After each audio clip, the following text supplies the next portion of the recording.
Thank you, Professor Berkovich.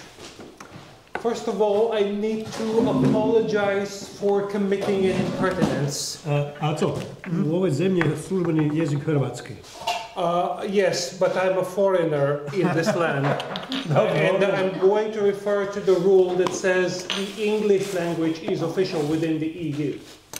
As I was saying, I need to apologize for my own impertinence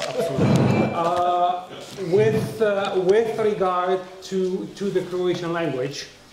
You would rather bear with my English than with my syntactical and verbal incompetencies. I'm Aleksandar Apostolovski, a researcher, a writer, and a teacher from North Macedonia, the southernmost northern country in Europe. The only Scandinavians of the Balkans. My passion is to bring the best of biblical scholarship to all the church, capital C, and all the world, capital W. I run a private institute called the Megillot Institute, which is my research platform for doing my public engagements. The topic I wanted to consider today, and there is a handout which is going to be distributed. The topic I wanted to consider today is related to how do we use a crucial biblical story, like the Exodus story, within modern secular public debates on freedom, on political transitions, on social transformation. I begin by referring to the work of Oxford philosopher Isaiah Berlin. In 1958, he wrote a very influential essay called Two Concepts of Liberty. He calls them positive and negative freedom. They are not to be equated with Fromm's categories of freedom from and freedom for. Negative freedom asks the question, what is the realm within which nobody, particularly the state, is allowed to interfere within my own political freedom? Positive liberty, on the other hand, asks the question, who has the right to interfere within any of the political realms? Who has the right to coerce? Who has the right to impose sanctions? These are two very different concepts of freedom, and then one of them is not easily found in the Bible. Nevertheless, Berlin's negative freedom is the foundation of current secular societies. Berlin's negative freedom, once again, asks the question, what is the realm within which nobody has a right to interfere with me? The vast majority of biblical scholars who address the issue of freedom do so from the perspective of positive freedom. They ask, who has the right to interfere? What I want to do today is I want to look at how a particular biblical passage, which we have on the screen, thanks to Nino, deals with this whole issue. How does Exodus 15, 1 to 18, tackle the whole issue of liberty or freedom? The thesis that I'm going to argue is this. The meaning of freedom in this poem depends on the literary shape which the poem exhibits. Once again, the meaning of freedom in this passage depends on the literary shape which the poem exhibits. What do I mean by that? We were graciously reminded of the Aristotelian categories of beginning, culmination, ending in the previous session. Where a poem begins and where it ends determines what the poem is actually about. And there are at least 3 clear indications that our poem begins in verse 2 and it ends in verse 18. First of all, there's a change in genre. We switch from prose to poetry, assuming we know what poetry is. Our Bibles would luckily print this whole poem as a poem. The second indication is a change of voice in 1430. We suddenly switch to a we suddenly switch to a reflective mode. Up until this point, there is narration going on about how the Israelites cross on dry ground. But in verses 30 and 31, we have this prose reflection on the meaning of what we've just read. This is interbiblical interpretation, when the Bible interprets itself. There is a second reflection, but this time it's done in poetry, and that is our passage. And the third and final indication, one that ancient Near Eastern scribes would recognize very well, has to do with what Michael Fishbane calls resumptive repetition. Look at the end of verse 29 in chapter 14, and there you will see the phrase, "But the Israelites walked on dry ground." Look at the end of verse 19 in verse 15, yet again, "But the Israelites walked on dry ground." Whenever anyone in the ancient Near East uses this kind of repetition, it's a signal to the reader in order to say, "Dear reader, what you're about to read is an insertion, a narrative break, something which I have included, something which does not necessarily continue the storyline, but which nevertheless has strong bearing or even a reflection on what you've just read." So these are the literary reasons as to why we should read the Song of the Sea as a literary unit. With regard to Berlin's 2 concepts of freedom, there are 2 very different ways of reading this poem. What is it? Is it a thanksgiving psalm which has been expanded with hymnic elements? That is what one line of interpretation tends to follow. Look at verses 4 and 5 about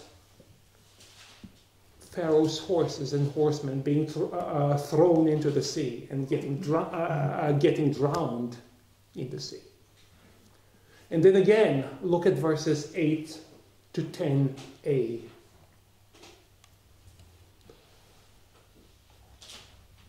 Again, water imagery, but interpreted within the literary context of just crossing through dry ground in the previous chapter. What the Egyptians may or may not have thought. Verse 9. Finally, verses 12 to 16 describe a journey from the shores of this Red Sea or Reed Sea over to the Promised Land. These are the elements of what Gerhard von Rad called Israel's little credo. Israel's Heilsgeschichte, salvation history, or rather redemption history. That's one way in which you can read this poem. And if you do, then the questions you ask pertain to freedom from. Erich Fromm's freedom from. What have the Israelites been liberated from? An oppressive, tyrannical regime which imposed quite a lot of economic and physical hardship. A genocidal system. It's very much a redemptive, very much a liberationist reading of the story. It's championed by Christians, both Protestants and Roman Catholics, in different shades. A second reading strategy does not say, a second reading strategy sees a completely different pattern going on in the poem. Von Rad's pattern is vulnerability, redemption, gift. Vulnerability, redemption, gift. But this other pattern, the enthronement pattern, the pattern of how Yahweh became king, sees a completely different pattern. It sees the pattern of victory over chaos, followed by temple building, followed by the enthronement of Yahweh or another deity. If you read your high school literature, you may have read Enuma Elish. Enuma Elish is a perfect example of the enthronement pattern. So where then do scholars see this enthronement pattern? Well, unlike this liberationist group, they see the water imagery and they say this is not historical reflection on an actual crossing over a body of water. No. This is chaos imagery. This is the flood story happening again. This is Yahweh fighting the forces of chaos, which in this particular passage are represented by the likes of Pharaoh and his army. In other passages, they might be represented by, say, the Amalekites, or in the book of Esther by Haman, a genocidal egomaniac. Chaos can take many shapes, and Yahweh needs to overcome it if Yahweh's rule is to be complete. So that's the first element. The water imagery in this passage is interpreted from this symbolic perspective. When does Yahweh build the temple? Look at verses 13 and 17.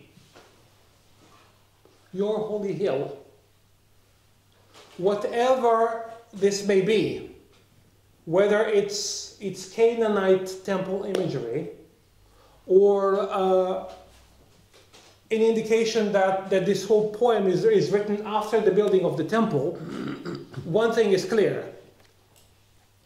Verses 13 and 17 speak about Yahweh's dwelling place, which in the Bible is Mount Zion.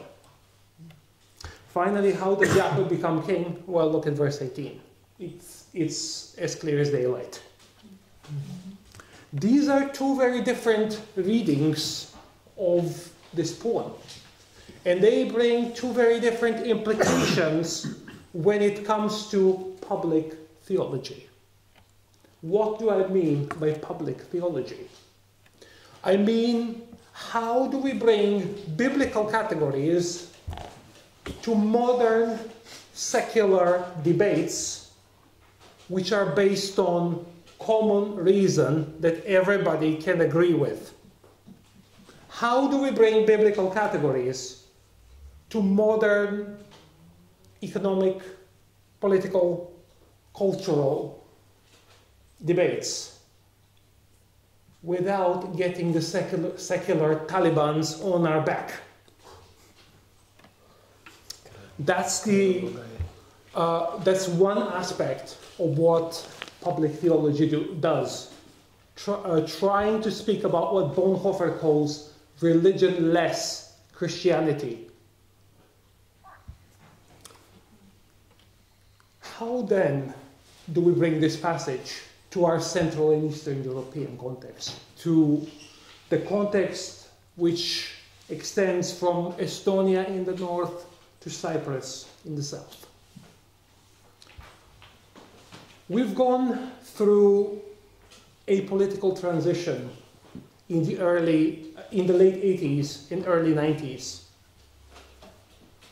And one thing we have not talked about has to do with the aims of the transition. If we keep asking the question of what does freedom mean in terms of Isaiah Berlin's negative freedom, what is the area within which nobody is allowed to interfere, then I submit that the liberationist perspective will always remain socially relevant. But I also have to add that the liberationist perspective is a curtailed one, a shortened version of this story. A shortened version which doesn't talk about the wilderness. A shortened version which reduces the end of the journey to personal preference. Something that's private and confidential. If we only seek to extend the area within which nobody can interfere, there will always be dragons to slay. There will always be tyrants to overcome. There will be no promised land to go to. What then of the enthronement pattern? That is not very amenable to democracies, because the enthronement pattern insists that the only thing that has changed for the Israelites is the identity of their sovereign. They used to be Pharaoh's slaves and build Pharaoh's storage cities at the beginning of the book of Exodus. They end up being Yahweh's slaves and building his tabernacle at the end of the book of Exodus. There's no change from one system to another. We haven't had the fall of the Berlin Wall according to this reading. We've only exchanged one sovereign for another. But it is within this context that we can start asking questions about meanings, about goals, about a telos, about one of the greatest gifts that the Roman Catholic tradition has given Christianity, the common good. It's only once we know that Yahweh is the one who has the right to interfere that we can ask What is the goal of our transition? When does it end? What is the best possible life which Yahweh's love can grant Yahweh's people? Shalom, in other words. How does common good look within a very diverse and very rich Europe? Very different notions of the Exodus. But all of them should be allowed a voice. The only question, yet again, to return to Berlin, is how do we pose the question of liberty? Do we pose it with reference to autonomy and interference? Or do we pose it with reference to who has the right to rule? In conclusion, I just want to say that if relevance is our main criterion, then we can always find relevance for a liberationist pattern. But if our aim is the common good and the renewal of all things, then we need to get the liberationist pattern into dialogue with the enthronement pattern. Thank you.